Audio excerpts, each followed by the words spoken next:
우리 귀한 말씀이 우리 영혼 가운데 응하게 해주시며 심령밭에 말씀이 떨어져서 이 말씀이 우리 삶의 작물이 되게 해주시며 또 우리 아버지 앞에 가는 곳마다 큰 기쁨과 열매로 풍성한 또 유월한 날 되게 하여 주시옵소서. 예수님의 이름으로 기도하옵나이다. 아멘. 우리 아버지 인사합니다. 하나님께서 당신을 사랑하십니다. 할렐루야. 우리 성도님 사랑하십니다. 저는 봉독한 로마서 말씀을 가지고 부족한 자에게 주시는 선물, 이런 제목으로 우리 은혜를 나누겠습니다. 이 모든 사람은 살아가는 동안에 싫어하는 사람이 있고 좋아하는 사람이 있습니다. 여러분 어떤 사람을 좋아하고 또 어떤 종류의 사람을 싫어합니까? 이 모든 사람이 싫어하는 사람은 척하는 사람입니다. 우리가 살아가는 가운데 잘난 척하는 사람, 또 가진 척, 또 많이 배운 척, 또 거만하고 교만한 사람, 이런 사람은 좋아하지 않습니다. 그러나 겸손하고 남을 잘 세워주는 사람, 덕을 세우는 사람은 많은 사람에게 칭찬받고 또 환영을 받습니다. 우리 하나님도 똑같습니다. 하나님도 좋아하는 사람이 있는데 또 싫어하는 사람이 있는데 그것이 누굽니까? 교만한 사람을 물리치시고 겸손한 사람을 가까이 하시는 하나님이십니다. 문제는 사람인데 다들 자기가 교만한 줄 모르고 이 정도면 겸손하다고 착각을 하고 있다는 겁니다. 이 하나님이 좋아하는 사람 한 종류를 덧붙인다면 하나님이 받을 은혜를 감사하는 사람을 하나님은 너무너무 좋아하십니다. 받을 은혜를 헤아리고 늘 감사하면서 기뻐하는 사람입니다. 반대로 받은 은혜를 잃어버리고 늘 원망하고 불평하고 짜증내는 사람, 근심 걱정이 가득한 사람은 하나님이 다 거부하시고 싫어하십니다. 출애굽한 이스라엘 백성들이 광야 40년을 행진하면서 하나님의 기적과 하나님의 사랑과 또 하나님의 많은 은혜를 체험합니다. 그런데 그들이 40년 동안 감사할 줄 모르고 원망 불평하다가 가나안 땅에 여러분 들어가지 못한 광야에서 다 죽임을 당합니다. 출애굽해서 20세 이하 된 자녀와 광야에서 태어난 사람들만 데리고 하나님께서 가나안 땅에 들어가게 하십니다. 그렇기 때문에 우리 받은 바 은혜를 헤아리는 것이 얼마나 중요한지 모릅니다. 그런데 누가 감사를 할 수가 있을까요? 자격이 없는 사람이 사랑을 받으면 그저 송구하고 감사할 뿐입니다. 그러나 자격이 있다고 생각하는 사람은 당연한 것으로 알고 감사할 줄 모릅니다. 하나님이 제일 싫어하는 사람은 하나님의 은혜를 마치 자기가 잘나서 된 것처럼 자랑하는 경우입니다. 그러나 하나님의 사랑은 정말 받을 자격이 없는 자에게 주신 일방적인 사랑, 위대한 사랑입니다. 그 상대가 누굽니까? 바로 저와 여러분입니다. 과거 우리는 어떤 사람이었습니까? 첫 번째, 과거 우리는 누구였습니까?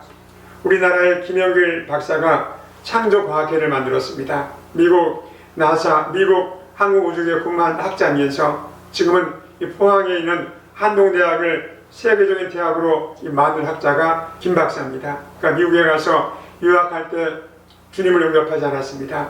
나중에 부인을 따라서 교회를 다녔습니다. 그런데 그 아주 똑똑하고 정도가 높은 사람이 예수님이 누군지, 그분이 죽었다고 하는데 나와 무슨 상관이 있는지 알지 못했다고 합니다. 아무리 교회 나가서 그 하나님의 말씀을, 목사님의 말씀을 듣고 싶어도 이 말씀이 귀에 들어오지 않답니다. 교회를 출석하고 있지만은 전혀 감동이 없습니다. 마지못해서 이 아내의 강요에 못 미쳐서 출석했다고 합니다. 그래서 부인의 강한 요청과 한국 사람을 만나는 재미로 교회를 출석했다고 합니다. 그러나 그는 학자이기 때문에 성경도 창세기에서 요한계시록까지 부지런히 열심히 책을 또 이 성경을 봉독했답니다. 유명한 기독교 서적을 다 읽었답니다.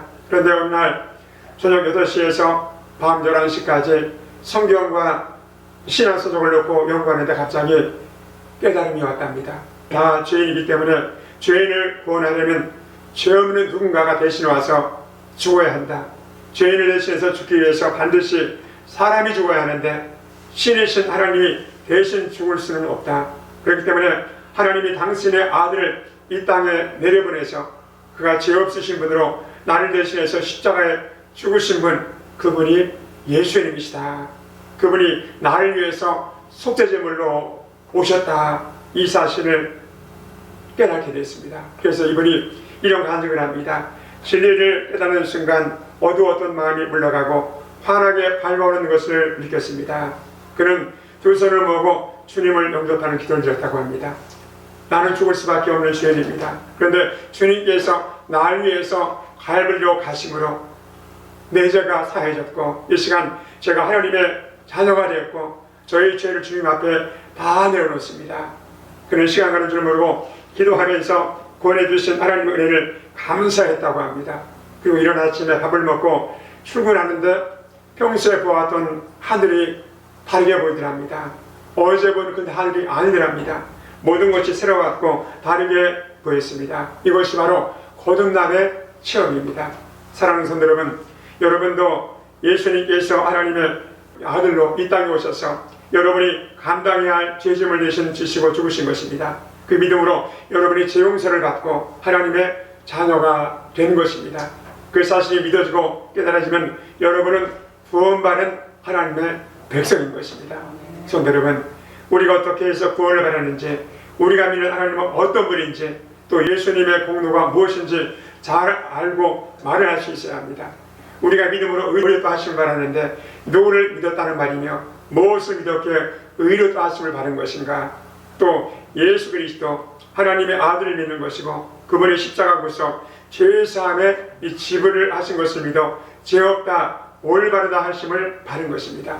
마치 죄수가 판사 앞에서 무죄 선고를 받은 것입니다. 그러면 우리가 무죄가 되는 것입니다. 죄 없다 이 말을 의롭다 이렇게 칭하는 것입니다. 또 한 가지 구원을 받았다고 하는데 이 구원이 무엇입니까? 죄로 인해서 멸망받아 영원한 지옥의 심판을 받을 수밖에 없는 자리에서 구원받아 하나님의 자녀로 천국 백성으로 하늘나라 또 시민으로 하늘나라에서 영생을 누리게 된 것입니다. 요한복음 5장 24절입니다. 내가 진실로 너에게 이르노니 내 말을 듣고 또 나 보내신 이를 믿는 자는 영생을 얻었고 심판에 이르지 아니하나니 사망에서 생명으로 옮겼느니라.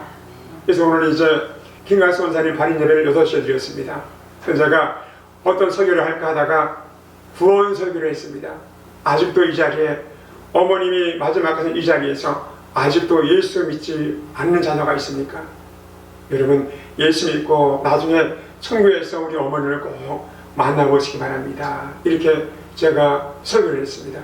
특별히 그 장남 어머니 장례식을 보면요 다시 한번 전도를 한번 해보려고 합니다. 우리 주님의 말씀을 받아들이고 하나님의 사랑을 깨닫고 하나님이 보내주신 아들 예수님을 믿는 사람에게 영생을 주셨습니다. 이것이 바로 하나님의 약속입니다. 우리 인간의 약속이 아니라는 겁니다. 우리 인간 모두는 본래 아담과 하와가 지은 죄로 말미암아 다 죄인입니다. 그리고 우리가 살아가면서 지은 모든 죄로 인해서 번제상 진노의 자녀들이었습니다. 그래서 당연히 심판받아 마땅한 우리 죄인들입니다. 요한복음 3장 36절입니다. 아들 믿는 자에게는 영생이 있고 아들에게 순종하지 아니하는 자는 영생을 보지 못하고 들려 하나님의 진노가 그에 머물러 있느니라. 하나님의 진노가 그에 머물러 있다고 합니다. 골로새서 3장 5절입니다. 그러므로 땅에는 지체를 죽이라. 그 음란과 부정과 사욕과 악한 정욕과 탐심이니 탐심은 우상숭배이라. 이로 말미암아 하나님의 진노가 임하느니라. 또 로마서 2장 5절입니다. 다만 내 고집과 회개하지 아니하는 마음을 따라 진노의 날 하나님의 의로우신 심판이 나타난 날에는 이 말 진노를 쌓는도다. 그렇습니다. 우리는 하나님을 알지 아니하고 세상 중심으로 나아가면 하나님의 진노를 쌓고 있는 것을 알아야 합니다. 하나님께서 매맞을 일만 하고 하나님의 심판을 자처하고 살았습니다. 그래서 때로는 하나님의 진노가 임하였고 지금도 그 진노가 우리 머리에 머물게 되었고 또 앞으로 받을 진노를 계속해서 쌓아가고 있는 것이 바로 이방인들의 모습입니다. 참으로 무서운 일입니다. 왜 이런 무서운 진노가 왜 임할까요? 하나님은 일찍이 아담에게 명령합니다. 창세기 2장 17절입니다. 선악을 알게 하는 나무 열매를 먹지 말라. 내가 먹는 날에는 반드시 죽으리라 하시니라. 반드시 죽으리라. 정령 죽으리라. 범죄하는 영혼은 죽으리라. 죄의 싹은 사망이다. 이렇게 하나님께서 명령하셨습니다. 하나님의 명령을 거역하고 범죄해서 어둠에 속하였고 그 속에 살다 보니까 온갖 죄를 다 범하며 사는 것입니다. 그러니 어찌 하나님의 진노를 막을 수 있겠습니까? 모르는 사람이 죄를 범하였으며 의인은 없는데 하나도 없다는 겁니다. 다 죄인이요 다 하나님의 원수가 되었다는 겁니다. 오늘 읽은 본문의 말씀 중에서 6절에서 11절 말씀을 잘 여러분 이해하시기 바랍니다. 이는 전혀 하나님 앞에 자녀로서 자격이 없는 자입니다. 죄를 죄로 알지 못하고 살았던 자입니다. 여러분들과 저도 예외는 아닙니다. 그런데 그런 우리를 사랑하셨습니다. 그리고 그런 우리를 엄청난 선물로 아들을 주셨다는 사실입니다. 두 번째로 그런 우리를 향하신 하나님이 주신 선물이 무엇입니까? 이사야서 53장 6절입니다. 우리는 다 양 같아서 그를 행하여 각기 제 길로 갔거늘 하나님께서는 우리의 죄악을 그에게 담당시키셨도다 이렇게 말합니다. 다 양 같았다. 다 각기 제 길로 갔고 본래부터 죄인이다 보니까 하는 일마다 죄였고 우리의 삶 속에서 죄하는 것이 하나가 없었다는 것입니다. 그런데 그런 우리의 죄악을 바로 예수님께 이렇게 전가시켰다, 담당시켰다 이렇게 말합니다. 그 죄악의 짐을 담당할 만한 인간이 아무도 없었기 때문입니다. 죄인이 어떻게 죄인의 값을 치릅니까? 물에 빠진 수영을 할 줄 모르는 자가 어떻게 사람을 구할 수가 있겠습니까? 어떤 분이 이렇게 말합니다. 하나님은 당신이 하나님이시라는 것 때문에 고민했을 것이다. 왜냐? 인간이 아니시기에 인간을 대신해서 죽을 수가 없고 하나님은 언제나 심판하는 자리에 설 수밖에 없고 인간은 자기의 죄에 대해서 아무런 조치를 취할 수가 없었기 때문이다. 하나님은 인간을 사랑하지만은 신이기 때문에 인간을 위해서 죽을 수가 없었다. 그래서 하나님은 인간이 되시기로 결단하신 것입니다. 그래서 성자 하나님을 사람의 몸을 입혀 이 땅에 보내서 죄 없는 인간이 되게 하셨고 그로 인간의 대표로 해서 심판을 받아 죽게 하셨고 이것을 믿으면 심판을 받는 것으로 간주하시고 예수 안에 들어온 사람은 의롭다 여기시고 구원하겠다고 하나님이 약속했다는 겁니다. 예수님은 하나님의 사랑을 우리에게 보여주신 표적이 되었습니다. 로마서 5장 8절입니다. 우리가 아직 죄인 되었을 때 우리 그리스도께서 우리를 위해서 죽으심으로 하나님께서 우리에게 대한 자기의 사랑을 확증하셨느니라 이렇게 말합니다. 이런 다른 말로 표현하면 우리가 아직 자격이 없을 때 주님 우리를 위해서 죽으심으로 우리에게 너희들 자녀라고 도장을 딱 찍었다는 겁니다. 성도 여러분, 이 말이 재미없지만 오늘 본문을 깊이 읽어보면 연구해보면 엄청난 하나님의 사랑을 느낄 수가 있다는 겁니다. 오늘 6절입니다. 우리가 아직 연약할 때 기약대로 그리스도께서 경건치 않은 자를 위해서 죽으셨도다. 여기 보니까 연약할 때라는 말씀과 기약대라는 말씀이 있습니다. 연약할 때, 죄인 되었을 때, 원수 되었을 때, 즉 자격이 없을 때 하나님의 기약대로 하나님의 시간이 되어서 우리들이 바라야 하는 모든 심판과 진노를 아들에게 쏟아 부으셨다는 겁니다. 그래서 우리 마가복음 15장 34절입니다. 제9시에 예수께서 크게 소리지시되 엘리엘리 라마 사박다니 나의 하나님 어찌해서 나를 버리셨나이까 이렇게 절규하셨습니다. 그리고 운명하시면서 하신 말씀이 다 이루었다 이 선포하셨습니다. 다 이루었다는 말은 다 완불했다, 빚을 갚았다는 말입니다. 범죄한 인간이 받아야 하는 모든 벌을 받으셨고 하나님이 원하시는 율법의 핵심 범죄한 오늘 죽으리라는 말씀을 다 이루었다는 겁니다. 우리 요한복음 6장 47절입니다. 진실로 너에게 이르노니 믿는 자는 영생을 가졌나니 말합니다. 가질 것이라는 말이 아니라 이미 영생을 소유했다는 겁니다. 그 둘째 날 또 오늘 본문의 말씀대로 성령을 통해서 하나님의 사랑을 우리 마음속에 부어주신 것입니다. 성령이 우리 구원의 보증이 되셨습니다. 우리는 성령의 사람이 되었습니다. 구원을 선물로 주셨고 성령을 선물로 우리 속에 보내주셨습니다. 아무런 자격도 없는데 아무런 조건도 없는데 그냥 주신 것입니다. 그렇기 때문에 그 사랑이 위대한 사랑인 것입니다. 세 번째로 이런 선물을 받은 자는 어떻게 인생을 살아야 할까요? 엄청난 선물을 받은 우리 이제 어떻게 살아가야 합니까? 세상 사람과 구별된 우리입니다. 그렇기 때문에 이방인과 사는 모습이 달라야 합니다. 어떻게 살아야 할까요? 오늘 봉독한 말씀을 근거로 한번 세 가지만 보겠습니다. 오늘 로마서 5장 1절입니다. 그러므로 우리가 믿음으로 의롭다 하심을 얻었은즉 우리 주 예수 그리스도로 말미암아 하나님을 더불어 화평을 누리자 이렇게 말합니다. 하나님과 더불어 화평을 누리는 이 복된 삶을 살아야 합니다. 예수님은 하나님과 우리 사이에 중보자가 되십니다. 그래서 예수님을 우리와 하나님 사이에 화평을 만드셨습니다. 그래서 하나님을 아버지라 부를 수가 있게 된 것입니다. 화평을 누리자. 제가 한번 헬라어로 찾아보니까 즐긴다, 소유한다 이런 뜻이 있더라고요. 아직도 심판받을 것이 아가타서 불안해하십니까? 안심하시고 사는 동안에 평안한 마음을 가지시기 바랍니다. 그냥 하나님이 기뻐하십니다. 하나님은 아들을 바라보라고 하십니다. 자식이 아비가 들어 아버지 앞에서 벌벌 떨고 있으면 아버지가 기뻐하시겠습니까? 자식은 아버지를 바라보면서 존경하고 사랑해야 하고, 또 아버지는 자식을 바라보면서 흐뭇해하고 기뻐해야 온전한 이 부자가의 관계입니다. 여러분을 향하신 하나님의 얼굴이 흐뭇하고 기쁜 얼굴이 되시기를 축복하고 축원합니다. 그렇게 되면 여러분이 제 문제를 해결받고 하나님 앞에 나와야 합니다. 두려워서 숨거나 도망치면 우리 가운데 평안이 없습니다. 아버지가 이미 대가를 치르고 용서를 선포하셨습니다. 그것을 그냥 받아들이면 되는 것입니다. 그렇게 하면 우리가 인생을 사는 동안에 평안히 살 수가 있고 화평을 누리는 복된 삶을 살 수가 있다는 겁니다.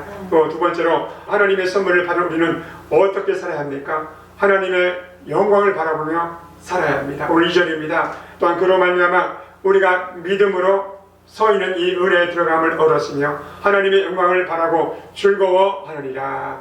이제는 우리는 사는 이유가 있으며 죽을 수 있는 이유를 가지고 있습니다. 우리는 이 은혜에 들어감을 얻은 사람이기 때문에 하나님의 영광을 바라보고 늘 즐거워하라 말씀합니다. 우리는 은혜 안에 인도함을 받아 들어간 사람들입니다. 그렇기 때문에 우리가 살아가는 모든 것이 하나님의 은혜입니다. 하나님 앞에 가서 하나님에게 감사 인사를 드리고 하나님 나라에서 살아가도록 허락받은 신분이, 허락받은 인생이 바로 우리라는 겁니다. 이제 우리도 하나님이 우리를 들어쓰시면서 나타낼 하나님의 영광을 바라보고 이제 우리도 이 세상을 힘차게 살아가야 할 우리가 되어야 할 줄 믿습니다. 시시하게 세상의 일에 목숨 걸지 말고 하나님의 영광을 위해서 살아가는 여러분 다 되시기를 축원드립니다.